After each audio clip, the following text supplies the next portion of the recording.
Indonesia tidak boleh berhenti bekerja. Indonesia harus terus bekerja, terus bergerak. Karena itu pada sore hari ini saya datang ke Tanjung Priok dalam acara pelepasan ekspor pada sore hari ini, dan melalui pelepasan ekspor dengan kapal besar kita ingin tunjukkan bahwa ekonomi kita tetap berjalan dengan baik, ekonomi kita tetap tangguh dan terus bergerak.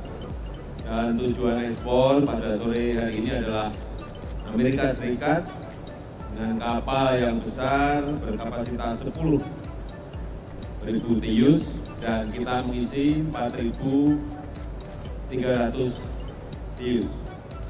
Artinya pengiriman ini besar sekali, dilakukan dengan sangat efisien dengan direct call. Ini akan menurunkan biaya logistik yang sangat besar.